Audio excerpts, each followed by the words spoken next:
Blog Talk Radio.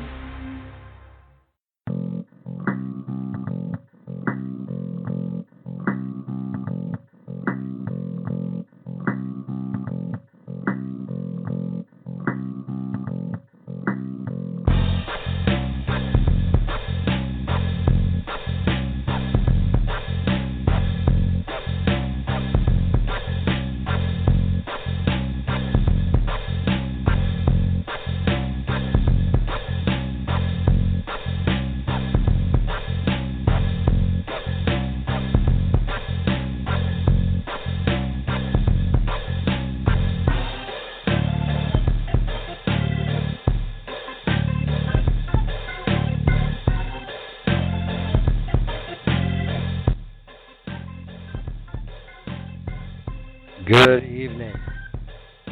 Welcome to View Up Here. I'm your host, Canadian Glenn, and it is November 23rd, 2016. Tonight we have the first ever guest of the View Up Here on episode 7,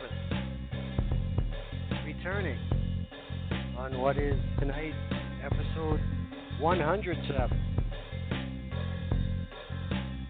Franke James joins us once again. Been a long time, been over 2 years. Franke has filled her time quite effectively since she was last on this show.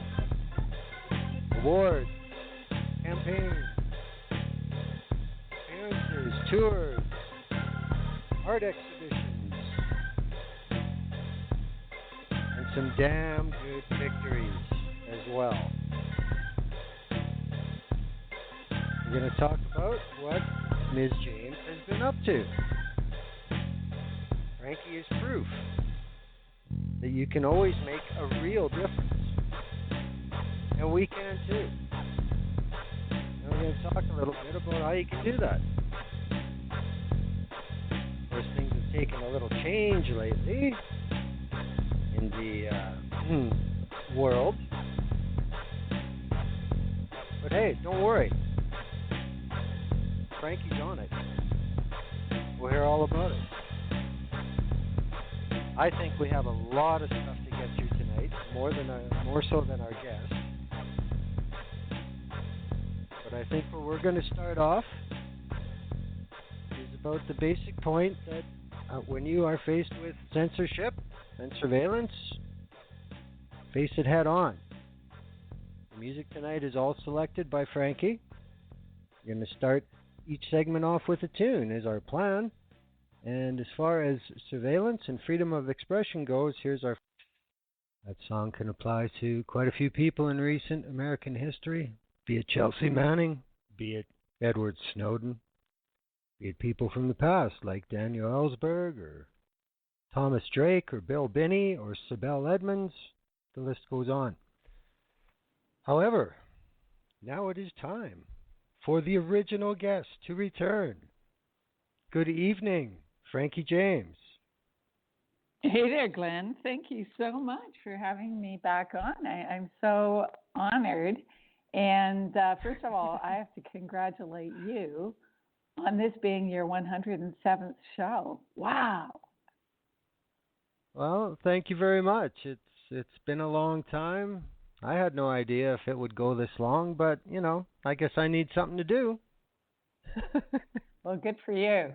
So listening to that Peter Gabriel tune, that was composed for the new Snowden movie by Oliver Stone.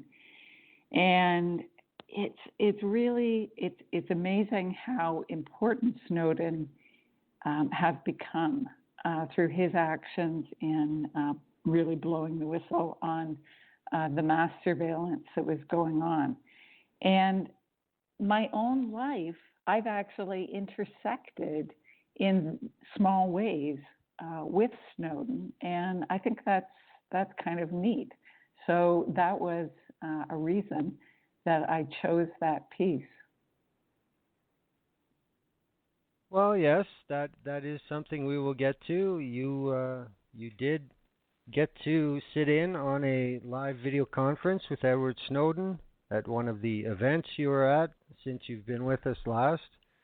I imagine that would be quite riveting to actually, Yeah, interact with Edward Snowden. That would be impressive. well, I didn't actually get to speak with him, but what it was is since I was last on, so it would have been, I think it was June of 2014. I won an award for excellence in the arts from BC Civil Liberties, and that was for my campaign to raise awareness about freedom of expression and what the Harper government was doing to censor various voices, including my own. And so I was so honored to be chosen as the recipient of the Excellence in the Arts Award.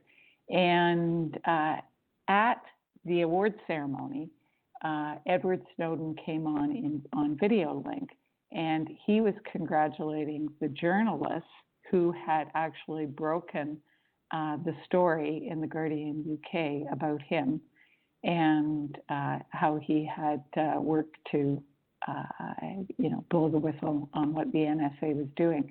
So Laura Poitras and Glenn Greenwald are among the journalists who were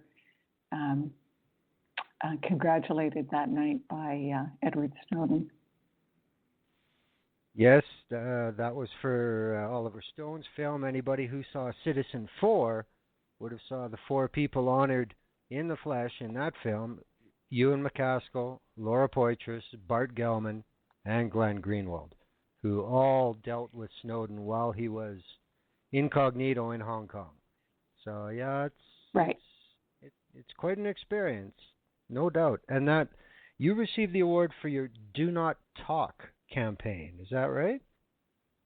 Yeah, it was for my Do Not Talk About Climate Change campaign, and basically that was I launched it at the same time that Band on the Hill, which is my book about a true story about government censorship and dirty oil, and launched the campaign. And these were billboards, or not billboards, but bus shelters that through crowdfunding I was able to put up in Ottawa, Calgary, and Halifax. And the BCCLA took note of this campaign and how I was getting, all sorts of Canadians and even some people around the world involved in standing up for free expression. And so the award recognizes sort of my efforts in raising awareness about the importance of freedom of expression and how to fight back and expose government censorship. That is true. For that campaign to be mentioned in The Guardian in the United Kingdom, that's some serious traction, miss. Well done. Yeah. Well, thank you. Well, I mean, that was a lot of fun to see the article by Suzanne Goldenberg in The Guardian. And she wrote, there is apparently one woman who the government can't shut up. And that I found inspiration in the Canadian government's efforts to silence me. And that's really true. I mean, because it was so disappointing to discover that they were interfering behind the scenes to prevent my art from being shown. And it was art on climate change. And so they didn't want that message out there at that particular time when the European Union was deciding on whether or not to slap a dirty oil label on tar sands oil from Alberta. And apparently they didn't want my art to be shown, so they interfered behind the scenes And my reaction to it was to fight back by putting my art up on bus shelters in Canada, and then digitally, on the internet. And and also another thing was that I filed access to information requests so that I actually had the evidence that I had actual quotes from government officials. And so that was very, very helpful in giving credibility to what I was saying. It also gave you a very custom script to go off as well. What better to use than their own words? Absolutely, absolutely. So on my Do Not Talk About Climate Change poster, a government spokesman's words from an internal email were right there and said, the artist's work dealt mostly with climate change and was advocating a message that was contrary to the government's policies on the subject. So in short, do not talk about climate change. And so had a lot of fun taking that message out and putting it up on bus shelters to tell everyone what the government was trying to do behind the scenes. I think that's fantastic. I mean, I know the one quote that you made to basically explain it very succinctly is, if art has to conform to the government's message, then art is government propaganda. Absolutely. Yeah. That's it in a nutshell right there. Now, for people who are a little unfamiliar, I'm going to read a little 50-word what Josh Patterson, the executive director of BCCLA, said when Frankie was presented with the Award of Excellence. He said, "We believe it is a critical time for free expression in this country. In just the last 2 years, cities have passed laws curtailing the right to demonstrate. Scientists in employ of the government have had their voices muzzled, and anti-terrorism laws are being used to limit our rights to free speech. Frankie's work calls on Canadians to engage in an important public policy conversation, and her own story of censorship is an important reminder of why we must work vigilantly to protect free expression.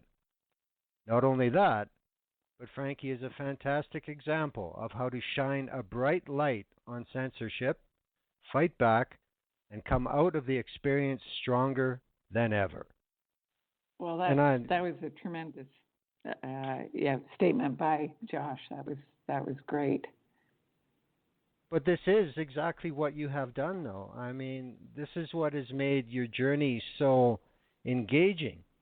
Because by your own admission, when this started, you were just an artist. You weren't too concerned about what CSIS does and what the RCMP does and what all these faceless, unelected people have to say about Canadian citizens. I mean, you really had no idea that all this crap was going on, right? Yeah, it's taught me a lot. And so, I mean, what are the things that I've learned? And I guess, first of all, you have to come from the point that I hate bullies. And so I had to find a way to fight back. And I needed to have evidence to fight back. So I learned how to file access to information requests, which are basically freedom of information requests. And in my book, Band on the Hill, people can see how I actually got over 2,000 documents from 4 different government departments that were all related to me. that's an awful lot of documents. What a waste of taxpayers' money to have them following my artwork so closely. But that's what they were doing, and I think that it really taught me a lot in in how to fight back against government censorship. So I did a series in 2015, and this was part of a show that the BC Civil Liberties put on of my work, it was fantastic. The show was called My Dangerous Art, and 6 of the pieces in that show I called Oh No Canada, 6 Easy Ways to Crush Free Expression. And each one is a different aspect of it. Flag activists for spin control, classify art as a threat to national security, sow contempt to justify hatred. People can look at them online, but they were all inspired by actual experience of being censored by the Harper government. Yeah, that's the thing that made it so striking, is because every one of these 6 has basis in factual history that you have against you. So I mean, right. This is the ultimate payback for the ultimate arrogant government. I love it. Well, I don't know if it's payback, but anyway, I think it's a great way to get people to understand what's going on.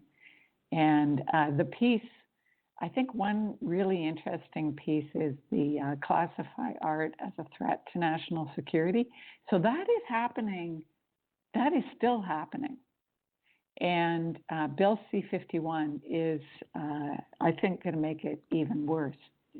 But if I explain that piece to people so that hopefully they'll be able to understand.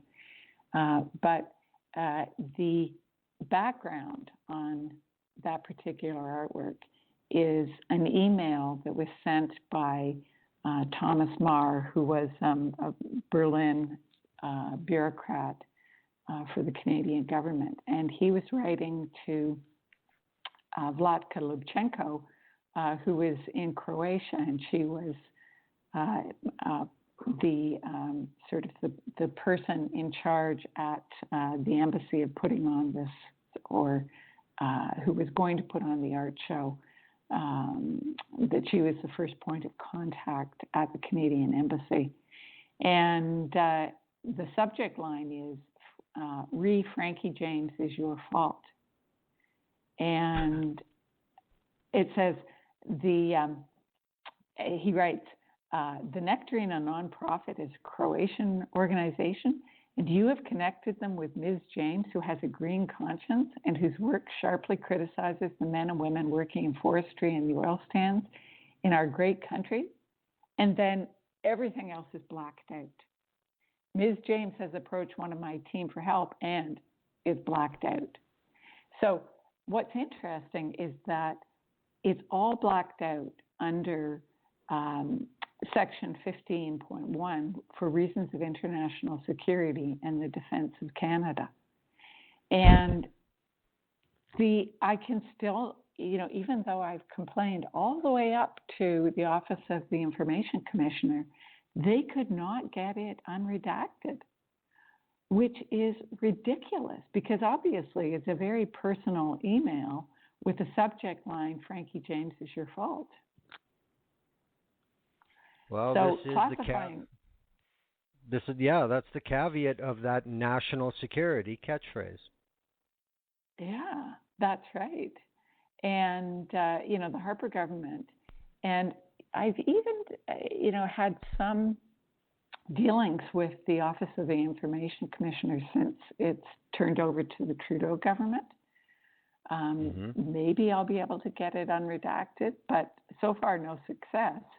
But while it was still the Harper government, they were claiming there would be injury to Canada if what was revealed was, what was under those black redactions.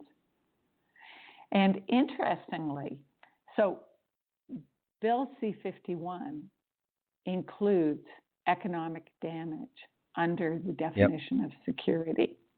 So, I mean, I'm thinking that there must be some economic damage underneath that, the black redactions.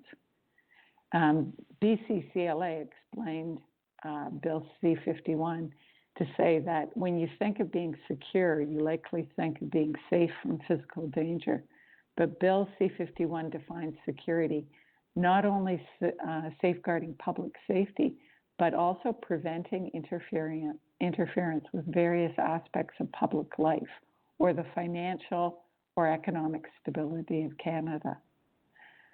So challenging, the oil industry was considered, a threat to the financial stability of Canada. I wish I had a job where I could interpret things like just however I wanted every day. That would be cool. I didn't know that faceless, nameless, unelected bureaucrats get that luxury, I don't think everybody really realizes that, and they need to, because that's what we're up against. Yeah, and I heard Edward Snowden speak again in April of 2016, so just recently, and he was talking about Bill C-51 and warning Canadians what a threat it is to our freedom of expression. Oh, absolutely. There are more than enough people in Canada that have been saying that for 2 years now, and I've done a few shows. I'm still trying to get other guests on to talk C-51 because, as we have seen in more than a year of the Liberal government, they haven't even talked about a bill to change or alter C-51. So, yeah, sure a good thing they were going to, the thing is, when it went through, they supported it, but they thought it should be amended. Well, they're the majority. They've had a year. We're waiting. Ridiculous. Right. Well, I would like to give Trudeau the benefit of the doubt, but so far he appears to be saying one thing and doing another. On so we can a lot see more. On a lot more issues. things than. So, yeah, exactly. So on as someone living in Vancouver, I'm very concerned that they're going to approve the Kinder Morgan pipeline. Mm-hmm. And Trudeau has made a promise to, bring in this carbon tax and to go along with the climate pact in Paris. However, if you're building more oil infrastructure, that's ridiculous. It's like saying you're on a diet and eating, chocolate sundaes. Well, it's kind of the nature of the beast, I think. But again, as you have shown, people have to make noise. They have to not let it drop. I mean, right.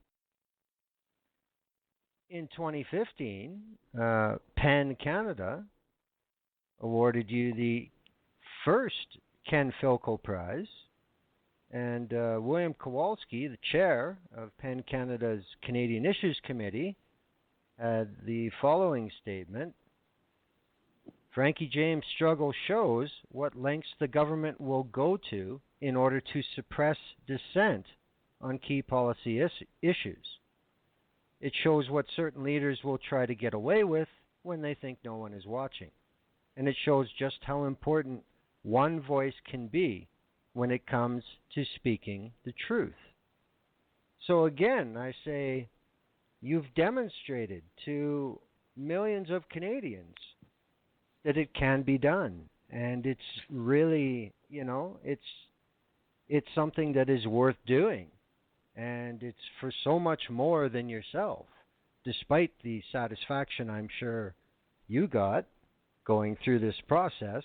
as you've said, the real purpose is to inform as many people as possible of what any government, not just the Harper government, any Canadian government has the power to do to individuals. That's the issue, right? So, yeah. So, I mean, I was really honored to win the PEN Canada Ken Filko Prize, and it was fabulous. It was a great surprise. However, it's really good to just talk about, well, like, how did that come about? And so I think a lot of it came about just by being very stubborn about wanting to get to the bottom of it.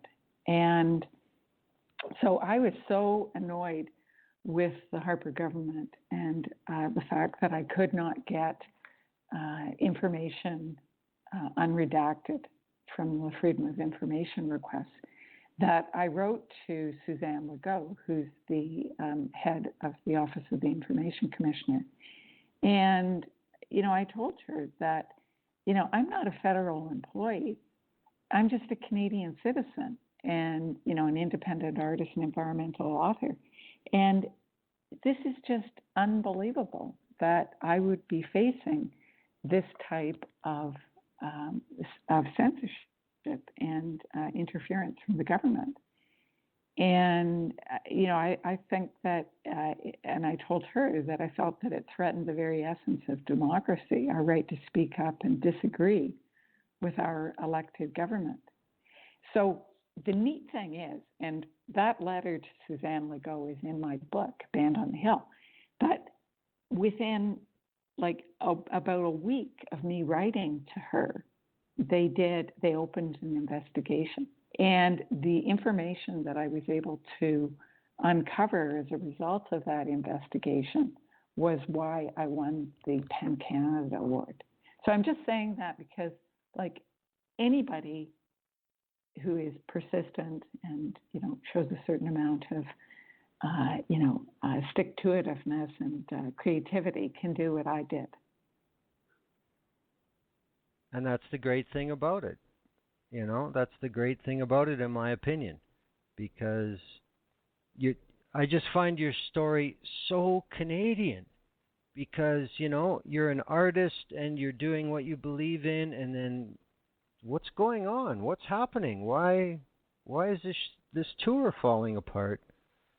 And you find out, and, you know, I think it's safe to assume that at least 50% of people would just take it, and that'd be it. They'd bitch and complain, right. But they'd shut up and go away. But you didn't. Right. And how bad can it be? Let's find out. And with ATIP and everything else, you found out, and you kept going. And look at the results. Right. You found out exactly what they were doing. Well, not specifically, but you know what they were doing. It's quite clear with that many documents. So it can be done, and that's a Canadian story as far as I'm concerned. Well, thank you. And it's been a lot of fun, and it's been an education, but it's also taken, it's been scary at times. Definitely, it was scary, and I needed a lot of support. So for people who are listening, they go, well, how did you do that, you know? But what I did was, I imagine that you put a whole bunch of circles down on a page, and in those circles are different organizations and different people that intersect with your issue. So I made a whole bunch of circles on a page and thought, okay, who can I reach out to? I'm going to reach out to the Writers Union of Canada. And they actually helped by writing a letter to the Prime Minister and issued a press release stating that this was against my freedom of expression. And I made all of these circles thinking of who I could reach out to. PEN Canada is another organization that I reached out to. I reached out to people like Bill McKibben and Elizabeth May and Michael Mann at Penn State University. He's the author of The Hockey Stick and the Climate Wars. I reached out to Clayton Ruby, and I reached out to John Bennett, who at that time was the executive director of the Sierra Club. And it's really fascinating that, you know, if you are in need, a lot of these people will actually try to help you. And that's what they did. They gave me advice, and it was a huge help in me figuring out how to fight back. So that's another very important factor. The supports are out there. All you have to do is reach out. Yeah. Well, it's another thing that people need to know, because I think that's one of the modern assumptions. Everybody's on their own. Everybody has to do things themselves or it doesn't get done. Well, not necessarily. That's great. Now, I did fire you a DM, but that's okay. We have a break. Should we move on to the next section? Yeah, let's listen to some. How about if we listen to some music? I think that we're up for Leonard Cohen's "Everybody Knows." I love this song. Yes, we are. It is so appropriate and to what's going on right now in the world. Very good. And it's poignantly timely with the recent passing of Leonard Cohen. Right. So here we go. Leonard Cohen's "Everybody Knows." This is a version with Don Henley and Bryan Adams. We'll be back after this. We are back with Franke James. Aren't we? Hi there. Hi there. Yes. So, that was, it was very sad to see Leonard Cohen die. However, what an amazing artist and poet he was. And that "Everybody Knows" song just seemed so timely in relation to the election of Donald Trump. And I felt personally like,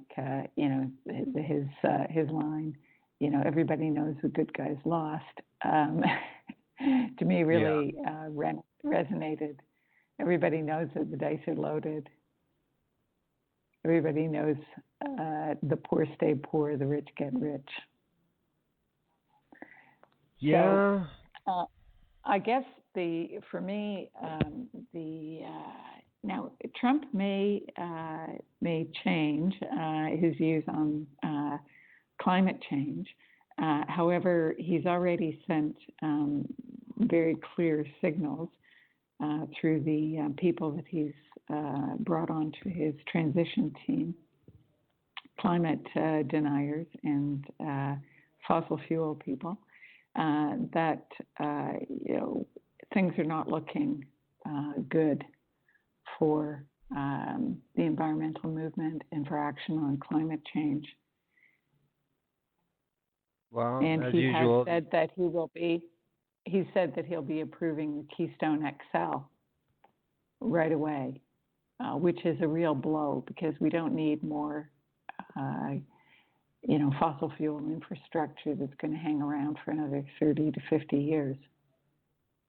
Well, the thing about KXL is it's all for export, and most of the American public has no clue of that.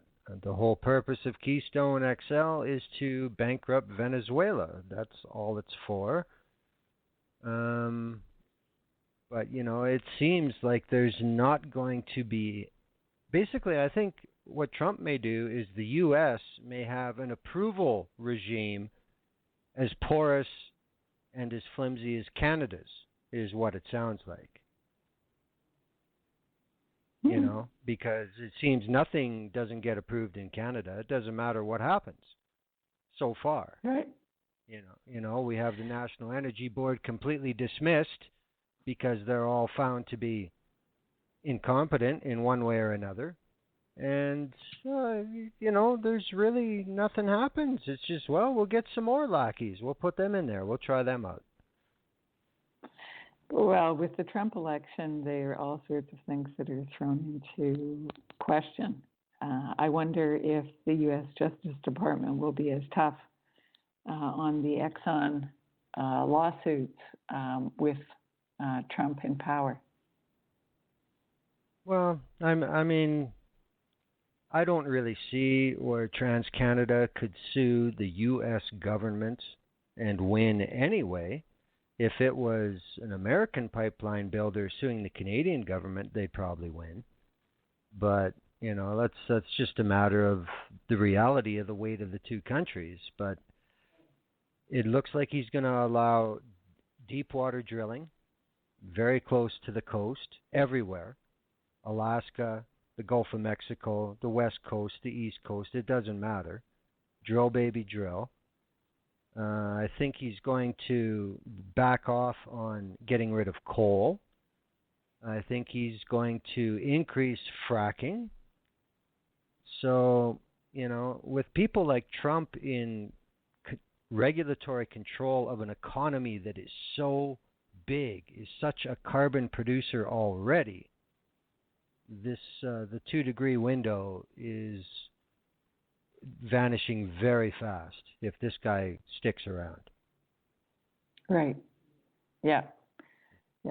It's. I think that the planet is the biggest loser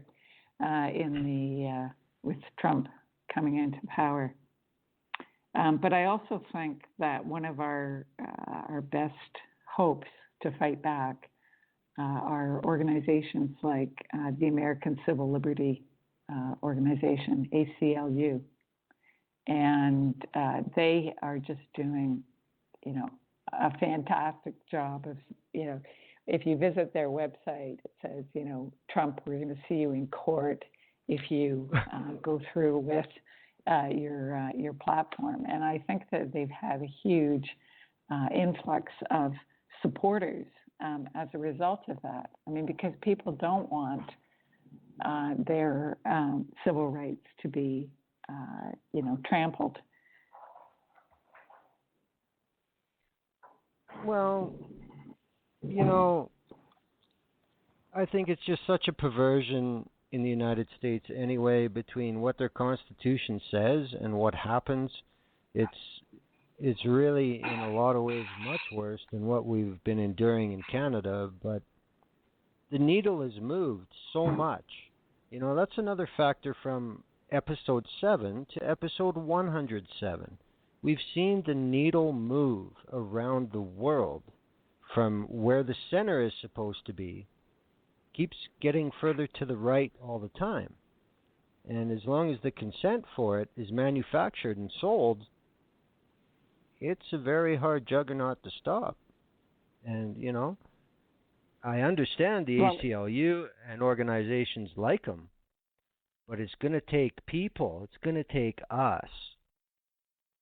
And I hope people finally get motivated with Trump being president. What do you think about that? Just as you turn, if you think of, say, the Vietnam era, where there were many, protesters, out fighting the Vietnam War. This could be a new golden age of, fighting for all sorts of different causes, for diversity and all the, and the planet, etc. Well, I think one of the issues is, just as you proved that the Harper government had a limit with you, I'm hoping that a lot of American citizens, they'll hit their limit with President Trump. Because as you know, once you started your discovery of what the government was up to, and once you became more savvy with how to do it, things started to really come together, right? I mean, once everything was finally starting to come back to you with the requests and everything else, I know it wasn't a fast process, but once it started to happen, I'm sure the picture was pretty clear pretty fast, wasn't it? Well, I knew what was happening because I had spoken with the people in Croatia who had told me that they were being warned not to show my art. And when I spoke with the people from the officials at the various embassies, Canadian embassies, I was, initially getting a good response, and then as when I called back, the cold shoulder. So I knew what was happening, but I had to be able to prove it to other people, and that's where it was so useful to have the access to information. And when I think back to my first, billboard show or show on the bus shelters in 2011. So this would have been the fall of 2011. I think it was November 2nd, 2011, and it was a show that was on the bus shelters, and it said, stop blacklisting. And that was the main message to Dear Prime Minister, please stop blacklisting scientists and our environmental messengers. And the fun thing was that about 48 hours before that show went live, I got the first bunch of documents showing that I was, proving that I was actually being censored by the government. And that was so helpful in terms of the news coverage. If I hadn't had that release of documents, I wouldn't have been able to prove as well what I was saying. No, true enough. True enough. You're seeing a time coming where there's going to have to be motivation in the United States. There's going to have to be activation in the United States. People are going to have to make allies, and they're going to have to maybe accept some compromise, which didn't seem to be too popular in the last year down there. But is Trump enough to push it over the edge that people finally say, okay, that's it, it's time for this shit to end? Just like Harper did to Canadians? I think he is. Yeah? Oh, yeah. I think so. And I feel a lot of empathy for people in the U.S. Because of what, personally, I went through with the Harper government. And so, it's like you're always being watched. And so that could be, there was one song that I was listening to about how they're always watching you. And indeed they are. With every breath you take. You bet. And that's a lead-in. We're just like a regular radio station. It's the morning show with Glenn and Frankie. Awesome. We're going to let that rip because it is very timely. And we'll be back for the next segment, which will be more or less on the human rights issue. So here's the police. Every breath you take. We'll be back after this on The View Up Here. Welcome back to the show. It is the halfway point with Franke James. I just wanted to take this opportunity to mention something that has happened in the last 24 hours in the community, if you will. A lot of people are aware that Eugenio and Kylie Ochoa now have their second son, Cody Ochoa. Wormer and Misanon Fetal now have two little boys. Cody is in the hospital right now. He had a seizure last night. So they're going to be spending Thanksgiving in the hospital in Texas. A couple members of the community have put up a very short, very low limit GoFundMe to have their Thanksgiving dinner catered to them in the hospital tomorrow. I posted the link in the chat room. I'd appreciate it if people would tweet that out, get it some exposure. It's also on my timeline. And it just goes to show you that, just as Frankie's telling us, we got to stick together. The anonymous community sticks together. Come hell or high water. Now we bring Frankie back on. Yes, another well-selected tune to demonstrate how art mimics life, without a doubt. Yeah, beautiful. Beautiful. Yeah, I had no idea that they were watching me, but they were, as I could see through the access to information. They were even, checking out my Twitter feed and then sending that to various bureaucrats. But anyone who's seen the Snowden movie will know that they're doing a lot more than that in terms of surveillance. But that was just one example of, my personal experience. It's been a unique journey, but as we mentioned before, the things you learned, the things you picked up along this path, they came in really handy for the next big thing that came along for you, didn't they? And that was in the spring of 2014?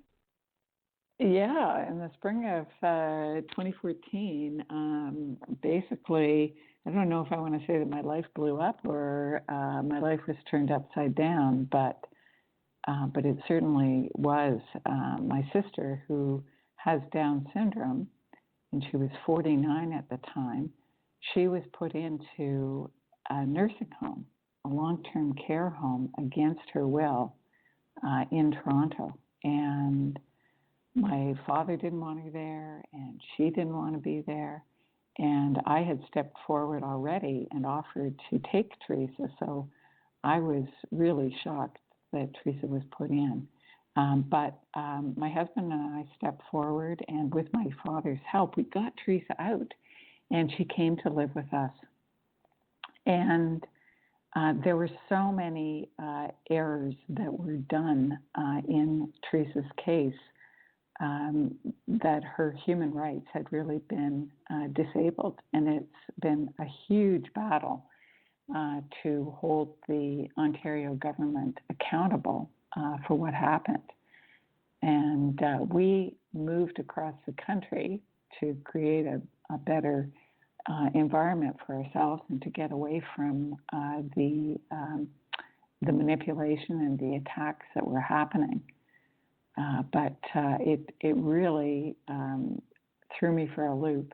And all of the stuff that I'd learned from doing the Band on the Hill and the Harper saga were helpful with this, fighting the Ontario government and holding them accountable for putting Theresa into a nursing home.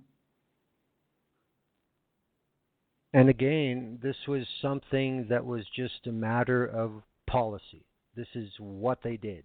They didn't really, the people involved are basically just files, right? They're not people. They don't have stories.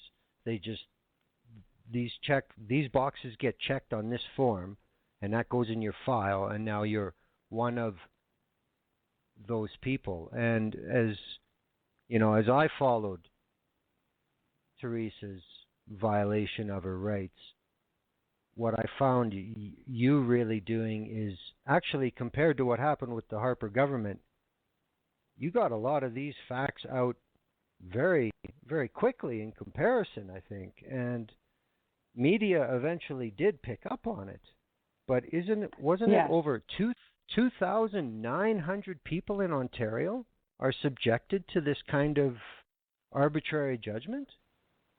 Yeah, when Theresa was first put into the nursing home, I thought, well, this is horrible, and worked to get her out. But I thought that she was unique in having this happen to her. But actually, Theresa was just the tip of the iceberg. And Christina Stevens at Global News did a story just recently. Actually, it was in July of 2016. Where she found that 2,900 people with developmental disabilities are in long-term care homes. And that is just so wrong. It's like writing off their lives to put them in an environment where many of the people are being, treated for, palliative care and dementia. And it really is shortchanging the people and cutting off their lives. So we were furious when Theresa got put in. We got her out, and we've been, we've launched a campaign ever since to hold the government accountable and to get an apology. And actually, 26,000 people, over 26,000 people have signed Theresa's petition on change.org asking for an apology. And just recently, just last week, we actually got a written apology from the Minister of Health in Ontario. So we'll be announcing that in the next couple of days, but you're hearing it first now. So I know that the change.org petition was successful. Over 26,000 people. That's a good chunk in Canada.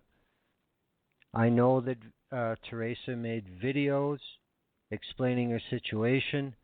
I know that eventually the Ontario Minister of Health rose in the legislature to apologize. He issued a verbal apology to media, but he didn't write an apology to Theresa. And that was something that she felt she deserved, correct? Right, absolutely, yes, yeah. So Minister Hoskins sent a written apology to the TV station, saying that he would apologize for placing her in a seniors residence, and that was good. But he didn't actually write to Theresa until last Friday, and and I think that there were a couple of things that helped to bring that apology about. One definitely was Christina Stevens from Global News asking him for the apology, which was tremendous. And another thing was that BC Civil Liberties wrote to the Ontario government stating that Theresa's rights to freedom were violated. They wrote, "We are gravely concerned that the government, through its actions, appears to condone the forced placement and mistreatment of developmentally disabled adults." So that definitely, I'm sure, must have gotten the Ministry of Health's attention. But in addition to that, Theresa herself actually wrote a letter to Hoskins. And yes. So that would have been in September. And we videotaped her reading the letter. And she is just amazing. She's very, very verbal, and she can read and write. And she wrote, "Dear Minister Hoskins, it was nice that you apologized on TV for putting me into a nursing home, but it's weird that you have not sent me the apology in writing. Did you forget? Please send me a letter. I did not want to live in a nursing home. I am capable. I am an artist and poet and an author. My book is pretty amazing and totally amazing. Sincerely, Theresa Pocock. And so that was such a lovely letter, and all written by her. And really, she has discovered a whole new identity for herself in the last 3 years since she's lived with us. And she's just recently published a book, which is called Pretty Amazing, How I Found Myself in the Downtown East Side. And it's a book that features all of her art and her poetry. And it's really, so it's pretty amazing, I would say. I agree it is.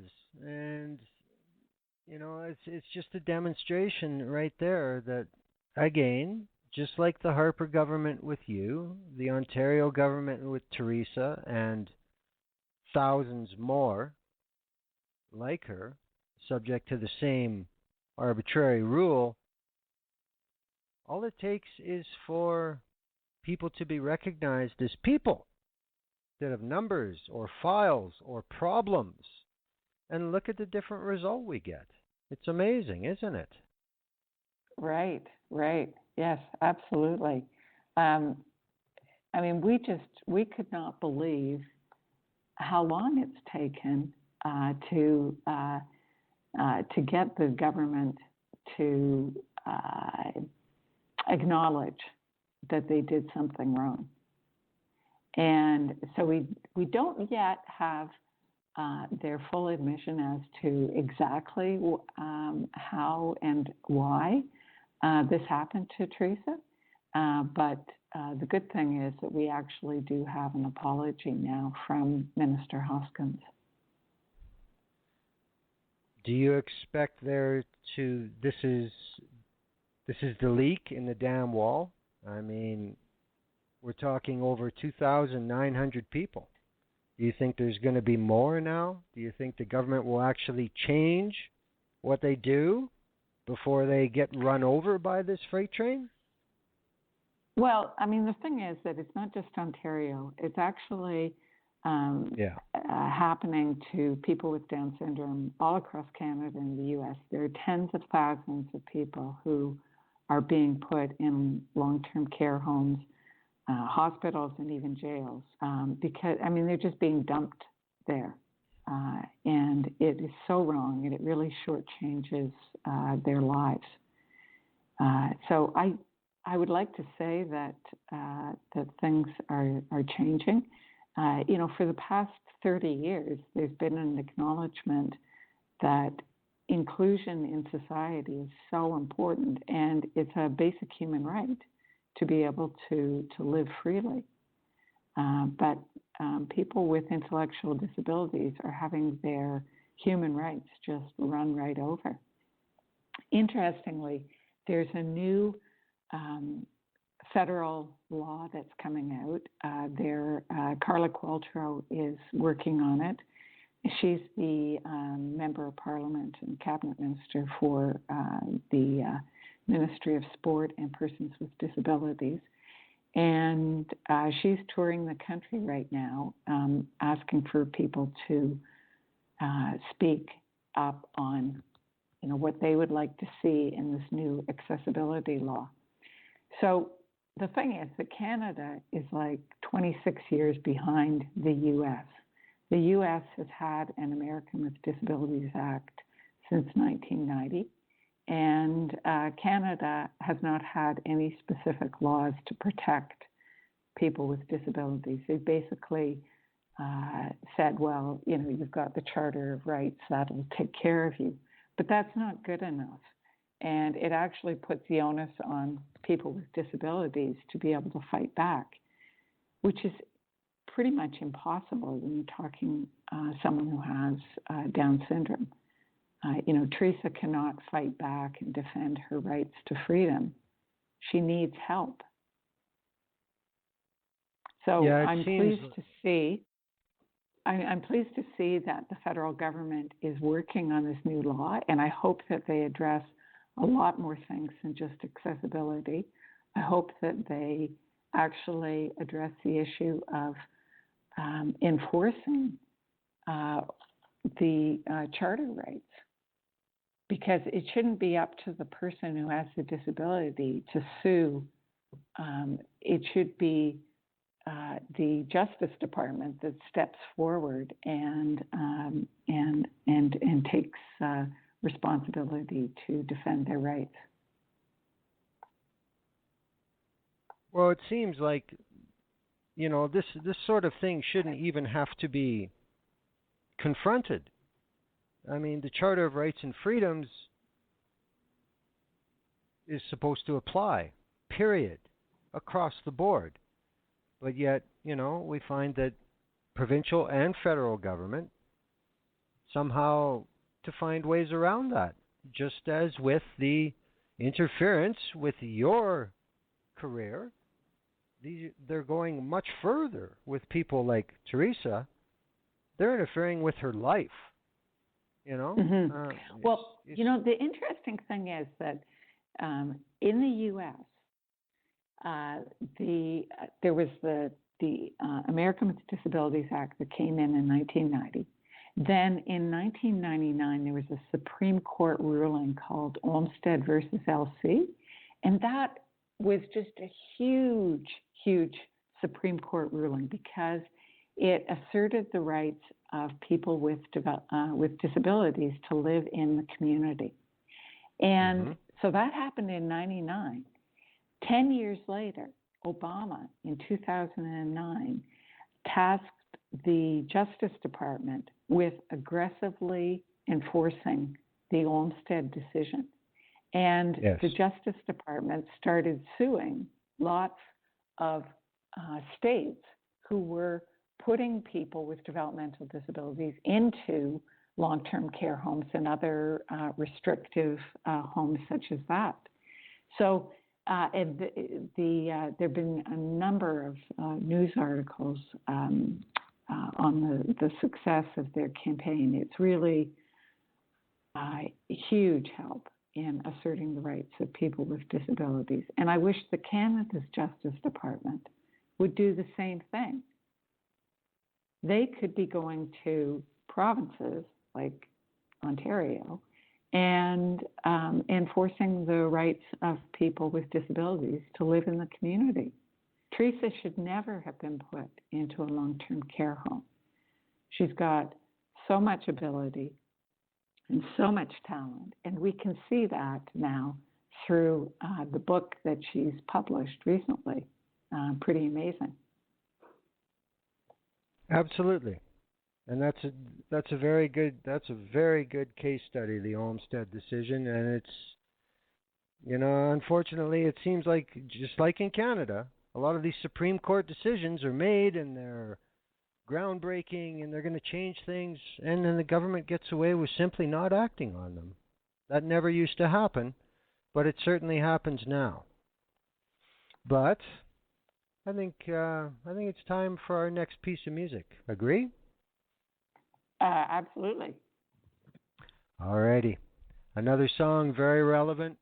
Everybody's going to know who it is as soon as they hear it. And we'll be back after this on The View Up Here. Welcome back.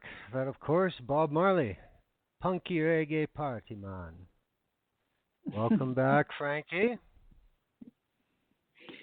Thank you. Thank you. So little that surprise? had a particular significance for me because I was, whenever I hear him saying that he was treated with impunity, that's really the way that I felt that I was treated and Theresa was treated. That, it didn't matter what we said or did, we were just getting run over. So, I think that the interesting thing that I've learned from helping Theresa this past 3 years is how much discrimination people with Down syndrome face in the world. It really is something that I had not given much thought to previously.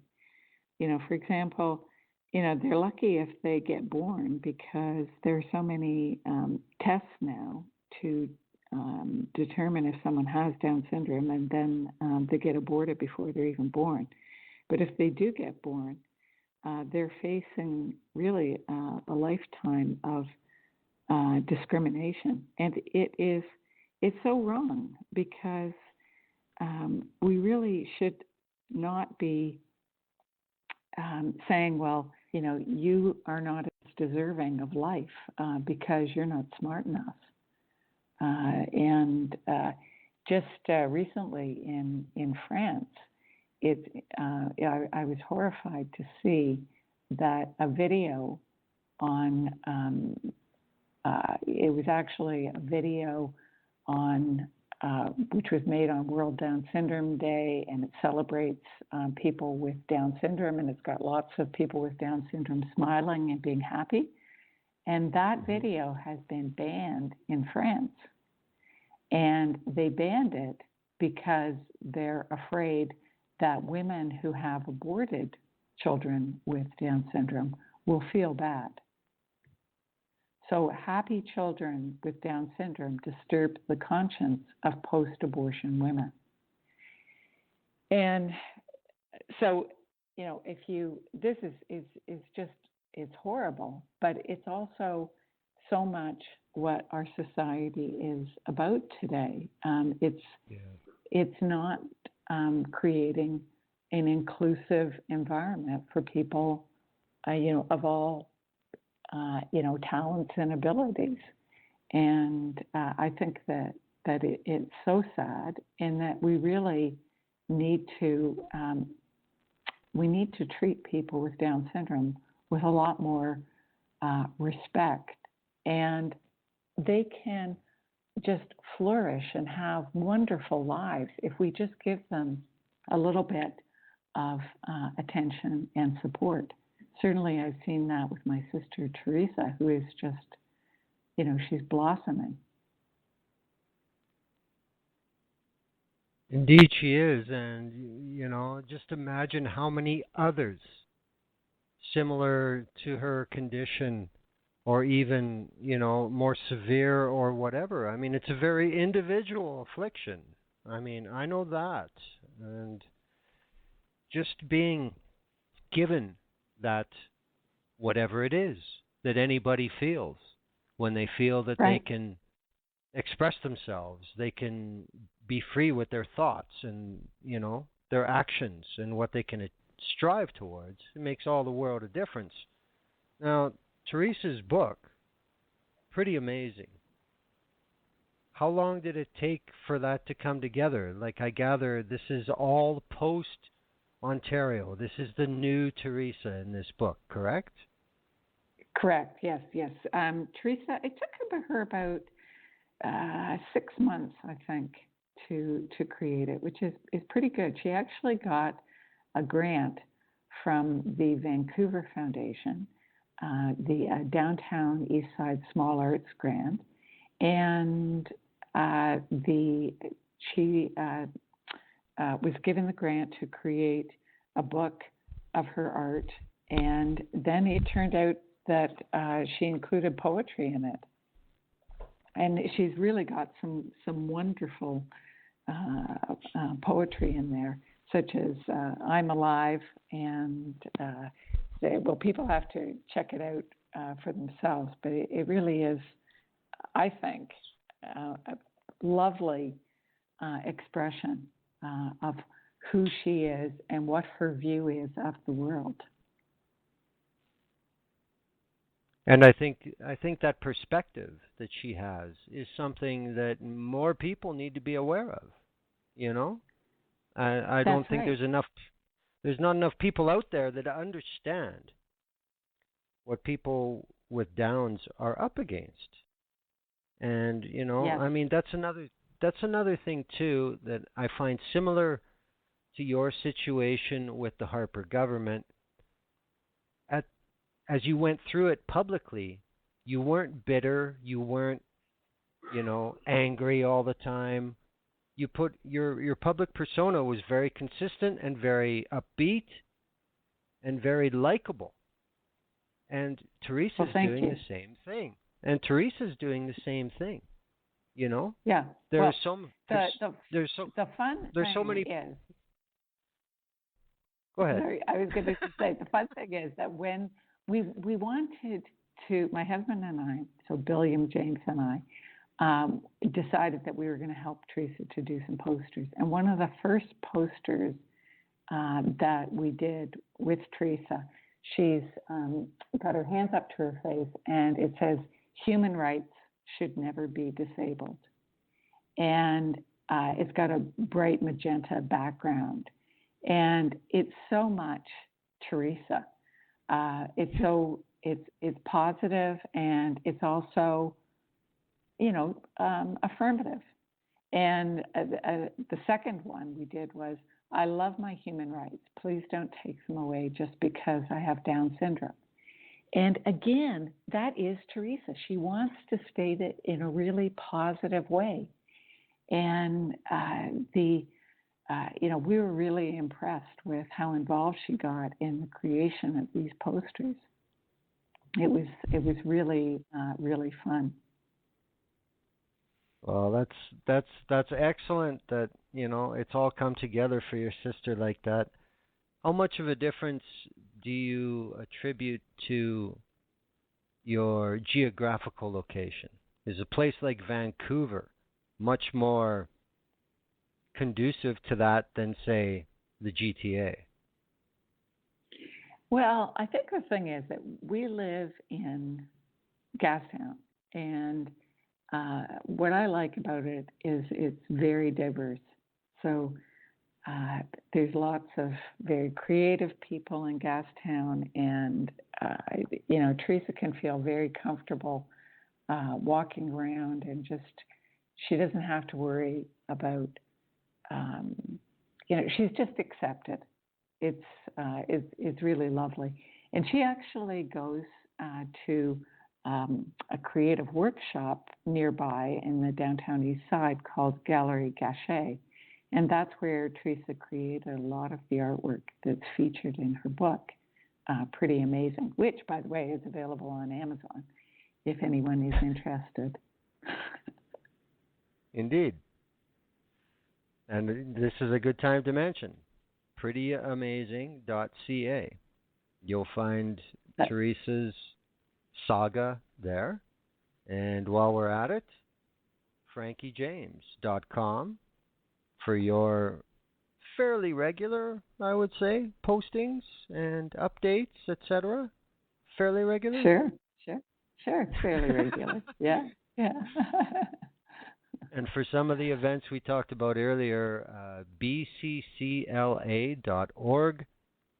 A lot of the events, a lot of the art showings of Franke's work were done in conjunction with them.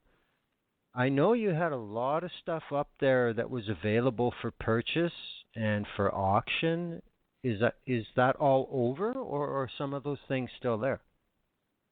I think that that people can still buy the posters through BCCLA if they want to support BCCLA. I think that that would be great, and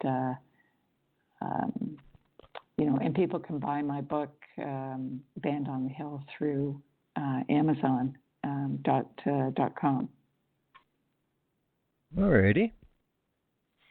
Because, as everybody knows, as every activist, every fighter of the current knows, you can't do it on buttons all the time.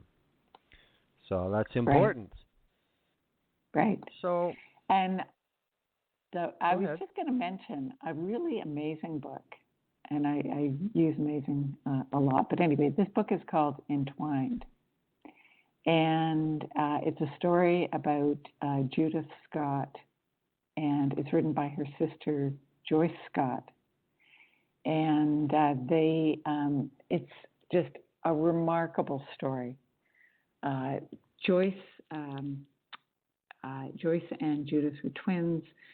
Judith was born with Down syndrome, and she was also deaf. And at the age of 7, she was put into an institution. She lived there for 35 years. And then her sister got her out. And the motivation to get her out of the institution came about at a Buddhist retreat. She realized that she didn't have to sort of play by society's rules. All of a sudden, it clicked in her head that she could get her sister out of the institution. And so she worked to get her sister out. And in 1986, her sister came to be with her in California. And then Joyce got Judith into an art program at a place called Creative Growth. And within 2 years, Judith was creating amazing fiber art sculpture that caught the attention of the Museum of Modern Art and other major museums. And within a few years, her work was actually internationally renowned. And she became a very, very successful, internationally renowned artist. So this is a woman who had spent 35 years in an institution, who thankfully her sister managed to get her out of the institution, and she turned into a major international artist. It's really quite extraordinary. And if people want to learn more about this, her book is called Entwined, and it's by Joyce Scott. So I find that really inspirational. And Judith died in 2005, but she had actually been, out of the institution and taken care of with her sister's help for 19 years.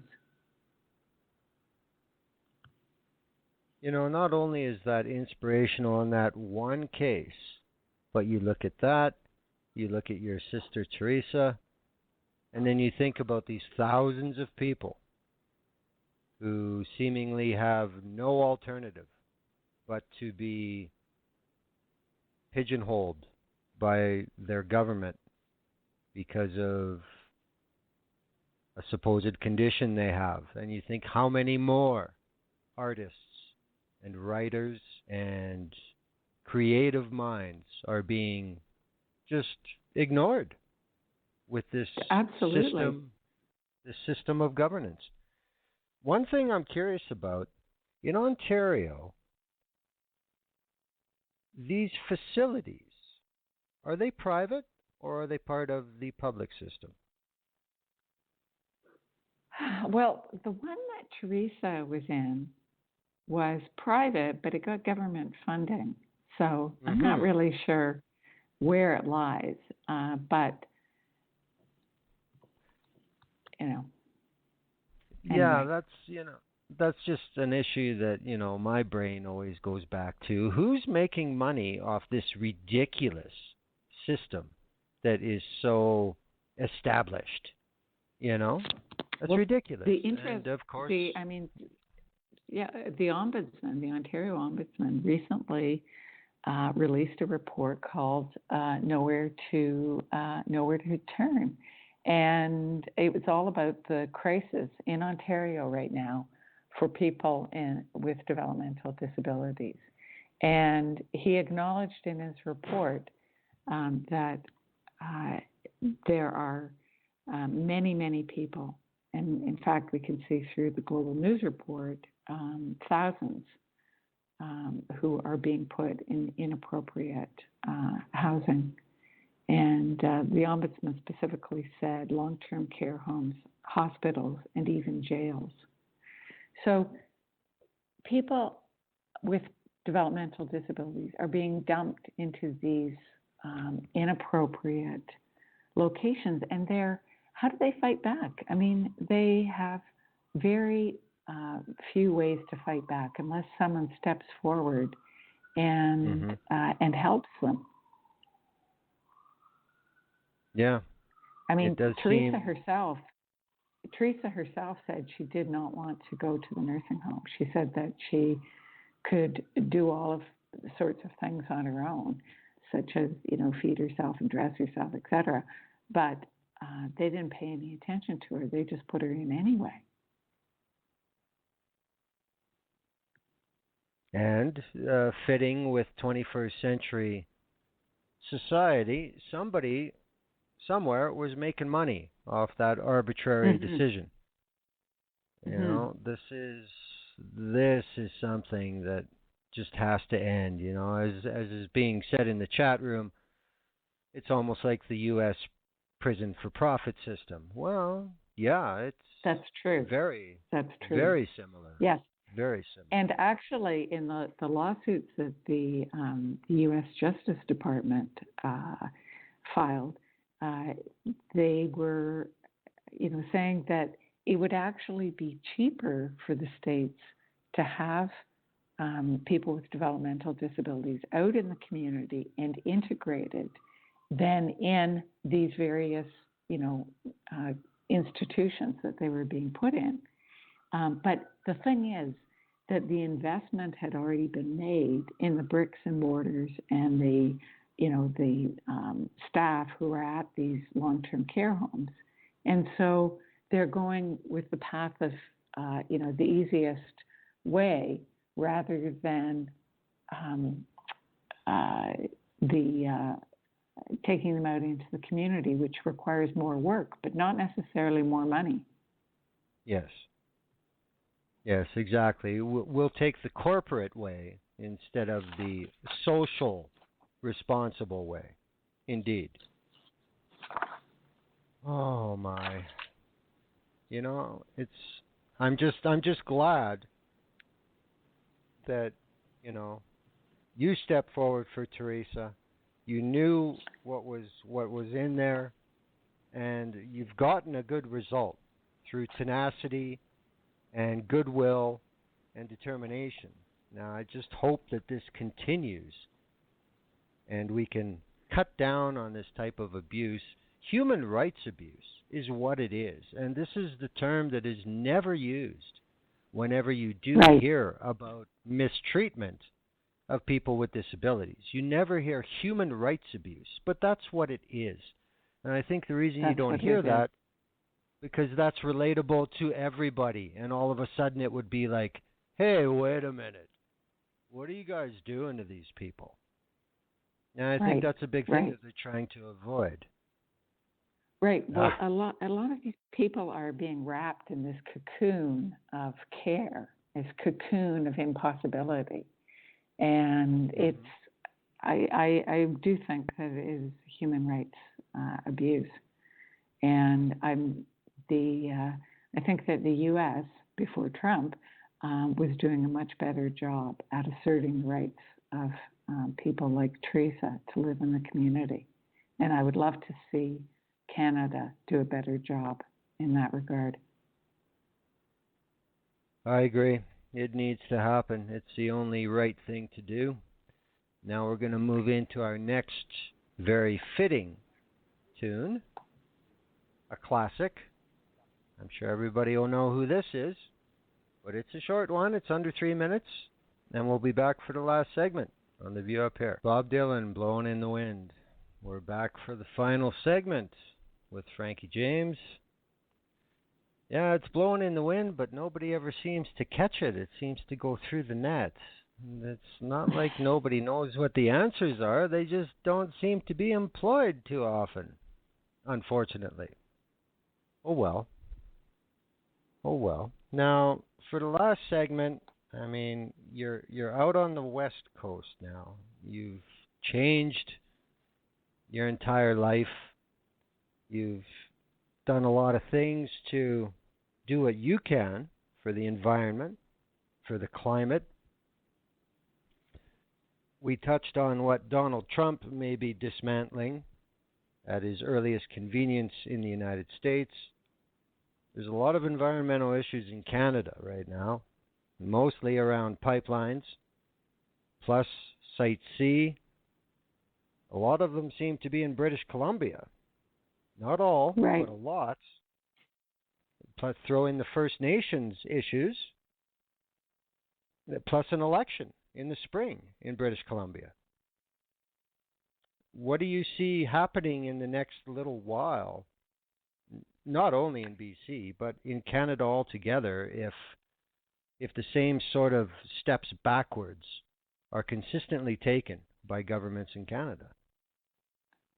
Right. Well, the Trudeau government has got such a pleasant, charming face, and in a way, Trudeau is kind of more dangerous in that respect than Harper is, because he's so likable and charming, and we all want to believe what he says. But actions speak louder than words. And while he talks a good game in terms of taking action on climate change, he is not backing it up. At least it appears that the Kinder Morgan pipeline is going to be approved, and possibly the Energy East. And who knows what will happen with the Keystone XL. That may go ahead now that Trump is in power. So we're going in the wrong direction by approving the fossil fuel infrastructure. Canada should be trying to be a clean energy leader in solar power and wind power. And so I think that it's very, very concerning to see that Trudeau is saying one thing and doing another.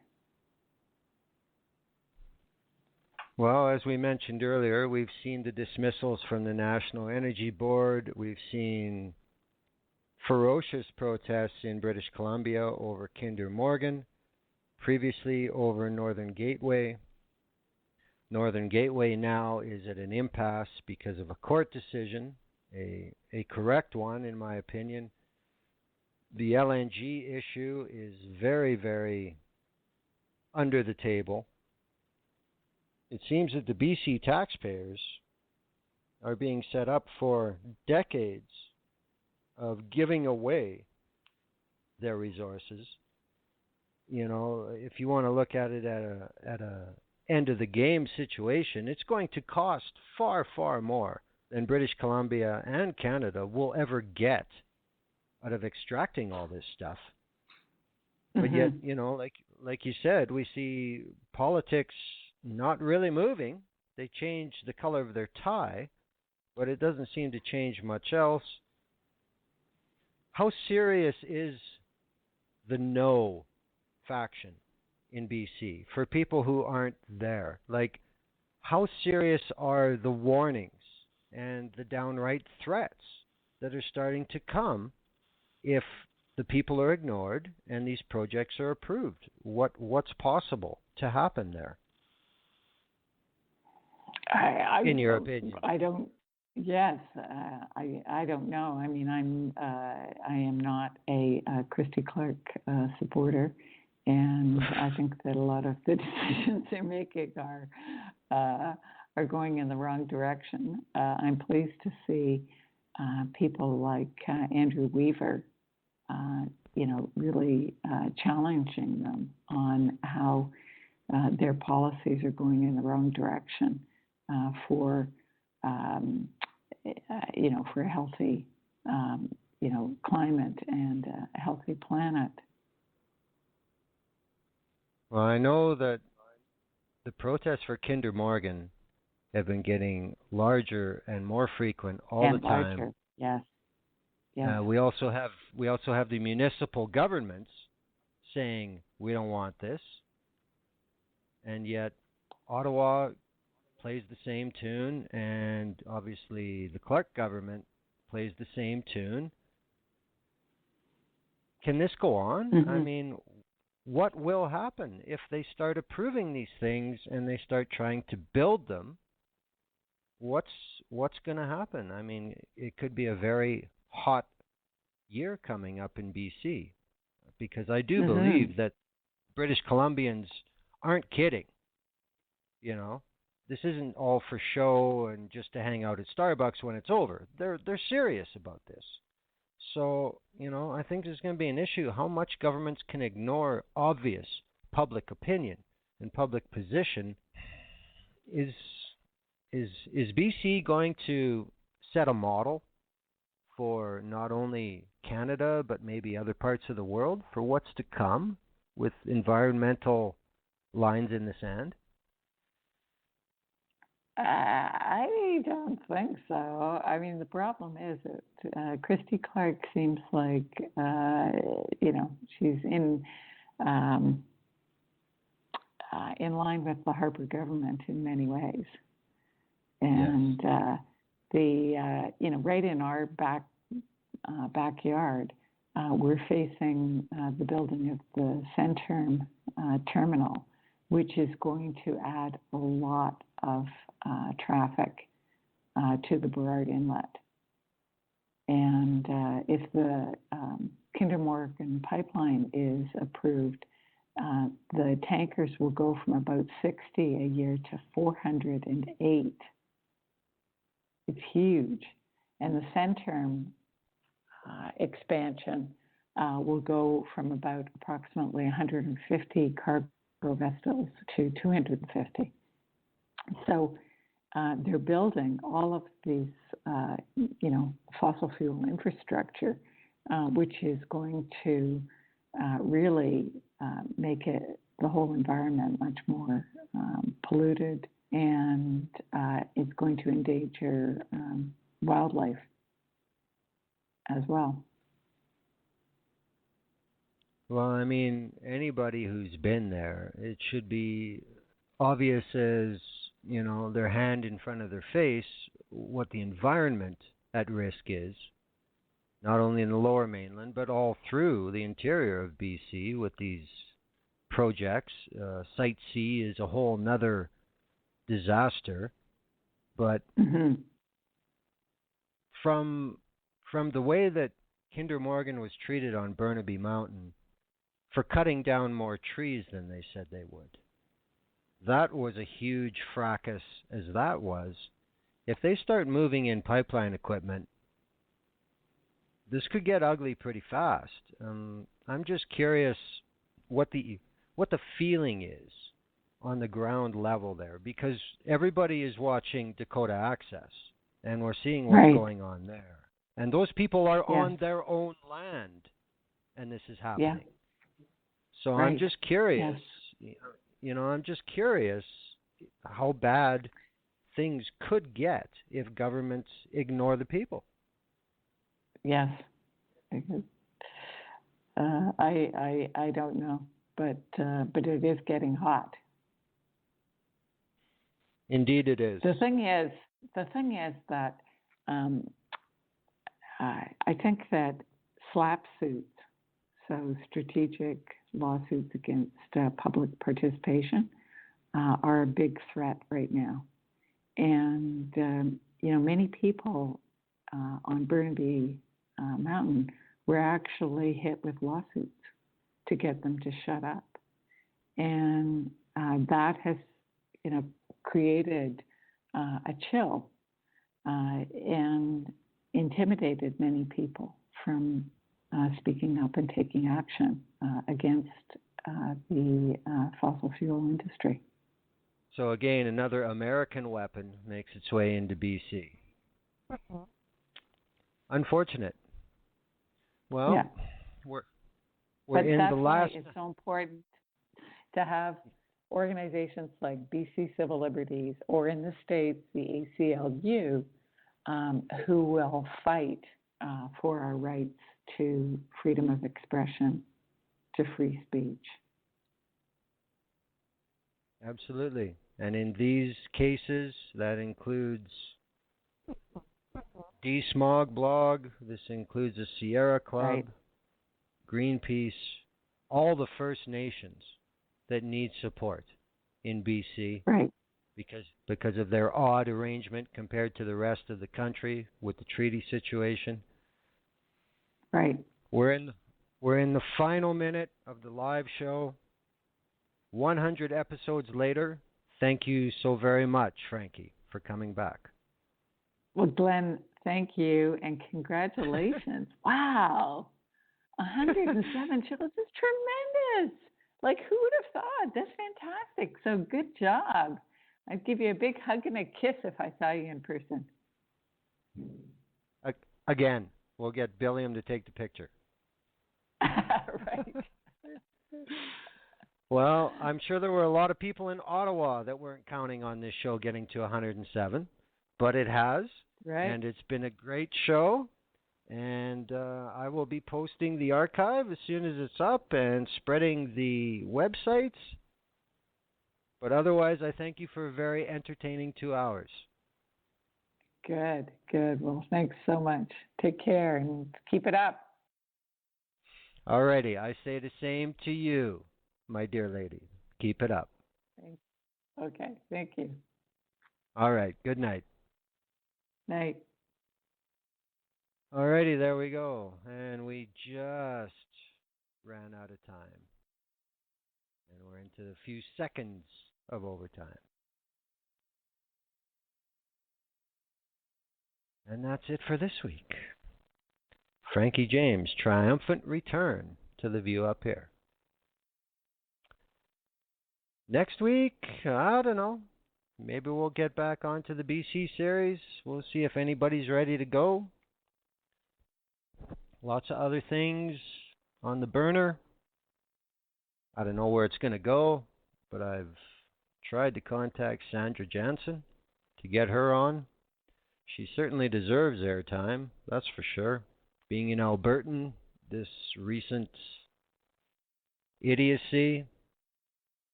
especially through social media, that Sandra Jansen was forced to put up with, that's not the Alberta I want to see, or the Canada. But we'll see. I'll work on it. We'll see what happens. Thinking maybe I'll just play us out with one more song that Franke had ready to go. Or maybe not. They may all be done. Alrighty, you get off easy. That's it for this week on The View Up Here. Thank you everybody for listening, whether it be live or archive.